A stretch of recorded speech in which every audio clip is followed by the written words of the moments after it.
ላለፉት 3 ቀናት በባህር ዳርና አዲስ አበባ የተካሄደው 11ኛው የጣና ፎረም በዛሬው ዕለት ተጠናቋል። የተለያዩ ሀገራት መሪዎች፣ ሚኒስትሮችና የዘርፉ ምሁራን የፎረሙ ተሳታፊ ነበሩ። በፎረሙም አፍሪካ ተለዋዋጭ በሆነው የዓለም ስርዓት ውስጥ ያጋጠማት ያሉ ችግሮችና እድሎች ዙሪያ ውይይት ተደርጎበታል።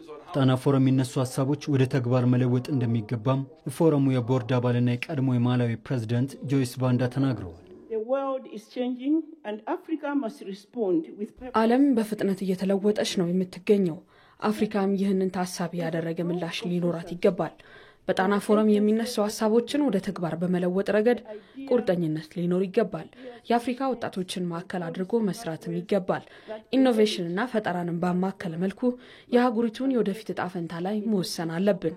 አፍሪካ በተለዋዋጩ የዓለም ስርዓት የሚለው የ11ኛው የጣና ፎረም መሪ ሀሳብ ነው። አፍሪካ በተለዋዋጭ የዓለም ስርዓት ላይ ምን አይነት መንገዶችን መከተል እንዳለባት፣ የራሷን ድምጽ በራሷ መቅረጽ እንደምትችል ፎረሙ ማሳየቱን የአዲስ አበባ ዩኒቨርሲቲ የሰላምና ደህንነት ጥናት ተቋም ዳይሬክተር ሜርሲ ፍቃዱ ገልጸዋል። ተለዋወጠ ባለው በዓለም ሁኔታ እየተለዋወጠ ያለው በጣም በብዙ አቅጣጫ ነው። ለምሳሌ በዓለማችን ብዙ የሰላምና ደህንነት ጉዳዮች የሚወሰኑባቸው ትልልቅ ተቋማት እነኛ ተቋማት በመሰረቷቸው ሀገሮች ጥያቄ ውስጥ እየገቡ ያለበት ሰዓት ነው።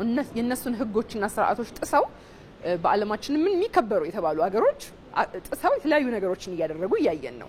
ስለዚህ በዛ ዓለም ላይ ለአፍሪካ ይሄ ምን ማለት ነው? አፍሪካ እንዴት ነው እዚህ ውስጥ መኖር የምትችለው ወይ ደግሞ የራሷን ድምጽ ማሰማት የምትችለው የሚለውን ነገር በተቀረው ዓለም እይታ ሳይሆን ከውስጥ ወደ ውጪ በሆነ መንገድ አፍሪካ የራሷን ድምጽ የመቅረጽ አቅም እንዲኖራት አድርጋ ይሄንን መነጋገሯ ትልቅ ውጤት ነው። በአፍሪካ ሰላምና ደህንነት ላይ ትኩረቱን አድርጎ የሚካሄደው የጣና ፎረም ለአፍሪካዊ ችግሮች አፍሪካዊ መፍትሄን በማምጣት ረገድ የራሱ ሚና እንደሚወጣም ተሳታፊዎቹ አንስተዋል። Ethiopia is hosting the forum. That's an incredibly important contribution from the government of Ethiopia. የኢትዮጵያ መንግስት ይህንን ፎረም በማስተናገድ ትልቁን አስተዋጽኦ እያደረገ ነው። በእርግጥ የአፍሪካ ህብረት መቀመጫም ነው።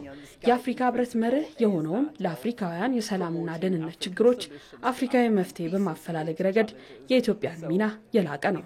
አፍሪካውያን የጋራ ችግሮቻቸውን በጋራ እንዴት መፍታት እንደሚችሉ በጋራ ተገናኝተው የተነጋገሩበት መድረክ ነውና በጣም ጥሩ የሆነ መድረክ እንደሆነ አግኝቻለሁ። በአሁኑ ጊዜ ዓለም በርካታ ለውጦችን እያስተናገደች ባለችበት ወቅት አፍሪካ በምን መልኩ እድሎችን መጠቀም እንዳለባትና እንዴትስ አትራፊ መሆን ትችላለች የሚለው ርዕሰ ጉዳይም የፎረሙ ማጠንጠኛ ነበር።